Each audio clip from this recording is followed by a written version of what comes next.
유대인들이 예루살렘에서 제사장들과 레위인들을 요한에게 보내요. 네가 누구냐? 물을 때에 요한의 증언이 이러하니라. 요한이 드러내어 말하고 숨기지 아니하니 드러내어 하는 말이 나는 그리스도가 아니라. 그러면 누구냐? 네가 엘리야냐? 나는 아니라. 네가 그 선지자냐? 아니라. 누구냐? 우리를 보낸 이들에게 대답하게 하라. 너는 네게 대하여 무엇이라 하느냐? 나는 선지자 이사야의 말과 같이 주의 길을 곧게 하라고 광야에서 외치는 자의 소리로라. 그들은 바리새인들이 보낸 자라. 또 물어 이르되 네가 만일 그리스도도 아니요 엘리야도 아니요 그 선지자도 아닐진데 어찌하여 세례를 베푸느냐? 나는 물로 세례를 베풀거니와 너희 가운데 너희가 알지 못하는 한 사람이 섰으니 곧 내 뒤에 오시는 그이라. 나는 그의 신발끈을 풀기도 감당하지 못하겠노라. 이 일은 요한이 세례 베풀던 곳 요단강 건너편 베다니에서 일어난 일이니라. 사랑하는 성도 여러분, 오늘도 하나님의 은혜로 새 아침을 맞이했습니다. 10월 13일 화요일 새벽 예배를 하나님께 드리겠습니다. 요한복음 1장 19절입니다. 유대인들입니다. 요한복음에서 이것은 첫째, 예수님을 적대시했던 유대의 사람들, 또는 둘째, 오직 종교 지도자만을 가리킬 수 있습니다. 제사장들과 레위인들입니다. 누가복음 1장 5절 이하를 참조하면 침례 요한 역시 제사장의 반열이었음이 확실합니다. 요한복음에서 레위인들이란 단어는 이곳에만 있습니다. 그들은 성전의 치안 담당자들이었습니다. 24절을 참조하면 그들은 예루살렘에 있는 종교적 권위자들로부터 보내진 진상조사원의 공적 그룹이었습니다. 일반적으로 제사장들과 레위인들은 사두개인이었고 서기관들은 바리새인이었습니다. 이 두 그룹 모두 침례 요한에게 묻는 일에 가담하는데 그들은 정치적, 종교적인 대립감을 뛰어넘어 예수님과 그를 따르는 자들을 반대하기 위해서 힘을 합했던 것입니다. 네가 누구냐? 같은 질문이 8장 25절에서 예수님께 되풀이됩니다. 요한과 예수님은 유대 지도자들이 불편해하는 방법으로 가르치고 행동했습니다. 왜냐하면 그들이 두 사람을 구약의 종말론적 존재와 연관지어서 인식했기 때문이었습니다. 이 질문은 마지막 때 혹은 새 시대를 나타내는 사람에 대한 유대인의 기대와 관계가 있습니다. 1장 20절입니다. 요한이 드러내어 말하고 숨기지 아니하니 드러내야 하는 말이, 요한은 그가 약속된 구세주로 기대되어진 것을 3번이나 연속해서 부인합니다. 그리스도는 히브리어 단어 메시아의 헬라어 번역입니다. 이것의 의미는 기름 부음을 받은 자입니다. 구약에서 기름 부음의 개념은 하나님의 특별한 부르심에 대한 강조와 특수한 사역을 위한 준비를 뜻합니다. 왕, 제사장, 선지자는 기름 부어졌습니다. 1장 21절입니다. 그러면 누구냐? 네가 엘리야냐? 엘리야는 죽지 않았고 회오리 바람으로 하늘로 올리어갔기 때문에 그는 구세주가 오시기 전에 올 것으로 기대되었습니다. 침례 요한은 마치 엘리야처럼 보였고 그렇게 행동했습니다. 나는 아니라. 마태복음 11장 14절과 17장 12절을 참조하면 침례 요한은 자신을 엘리야의 종말론적 역할과 관계된 자로 보지 않았지만 예수님은 그를 말라기의 예언을 성취하는 자로 보셨습니다. 네가 그 선지자냐? 모세는 자기와 같은 자가 그의 후에 올 것이라고 예언했습니다. 이 말은 신약에서 두 가지의 다른 방법으로 사용됩니다. 첫째, 메시아가 아닌 다른 종말론적 인물. 둘째, 메시아와 동일시되는 인물. 1장 23절입니다. 나는 광야에서 외치는 자의 소리로라. 이것은 70인역 이사야 40장 3절의 인용이며 말라기 3장 1절에서 평행을 이루고 있는 내용에 대한 암시입니다. 주의 길을 곧게 하라. 이것은 이사야 40장에서 54장까지의 이사야의 글의 종의 노래 가운데서 이사야 40장 3절의 인용입니다. 그들은 처음에 이스라엘을 지칭했으나 52장 13절에서 53장 12절에서는 개인을 가리키고 있습니다. 길을 곧게 하라는 개념은 왕의 방문을 준비한다는 뜻이었습니다. 1장 24절입니다. 그들은 바리새인들이 보낸 자라. 이것은 두 가지의 의미를 가질 수 있습니다. 첫째, 바리새인들이 요한에게 질문자를 보냈습니다. 또는 둘째, 대부분의 제사장들이 사두개인이었던 사실에 비추어 볼 때 이상한 일이지만 질문하는 사람들은 바리새인들이었습니다. 1장 25절입니다. 어찌하여 세례를 베푸느냐? 고대 유대교에서 개종하려는 이방인들을 위해 베풀어진 개종자 침례는 규범적이었지만 유대인 자신이 침례를 받는 것은 매우 이상한 일이었습니다. 이 본문은 이사야 52장 15절, 에스겔 36장 25절, 스가랴 13장 1절로부터 메시아적 의미를 나타낼 수 있습니다. 만약 이것은 저자의 관점으로나 그의 문학적 목적을 위해 진실이라고 생각되는 조건절의 제1 유형이 되겠습니다. 그리스도도 아니요 엘리야도 아니요 그 선지자도 아닐진데 메시아적 인물들로 보이는 세 유명한 인물을 에세네파 관점에서 사회사본에 표현한 것은 흥미롭습니다. 초대교회 지도자들 중 얼마는 그리스도가 재림하시기 전에 엘리야가 육체적으로 올 것이라고 믿은 것 또한 흥미로운 일입니다. 1장 26절입니다. 나는 물로 세례를 베풀거니와 전치사 안에 영어 이는 함께의 의미가 될 수 있습니다. 이것의 선택은 평행을 이루는 33절의 성령을 염두에 두어야 하는 것입니다. 1장 27절입니다. 나는 그의 신발끈을 풀기도 감당하지 못하겠노라.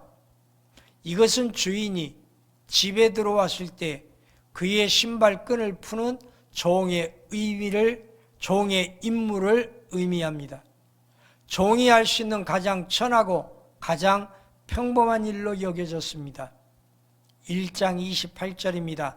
베다니, 킹제임스 번역은 베타바라라는 이름을 가지고 있습니다. 이것은 이 번역본의 저자가 오리겐의 도시의 위치에 대한 오해 위에 세워진 믿음 때문이었을 것입니다. 바르게 고쳐진 것은 베다니, 예루살렘의 남동쪽에 있던 도시가 아니라 그 도시는 여리고를 갈로 질러 요단가의 동쪽편에 자리했었습니다. 묵상을 위한 질문입니다. 침례 요한은 사람들의 주목을 받으면서 관심의 대상이 됩니다.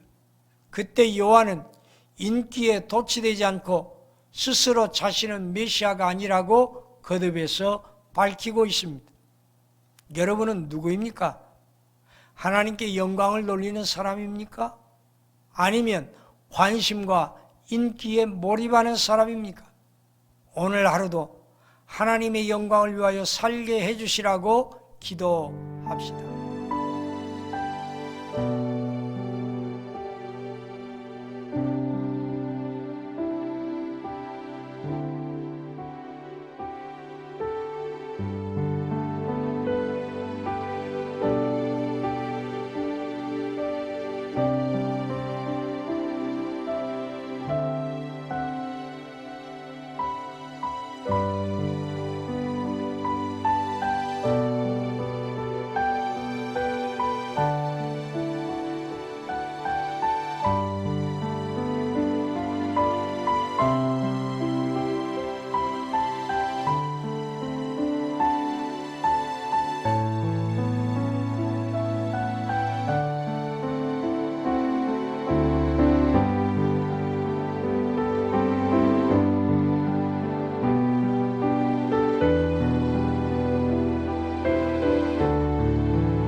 아멘.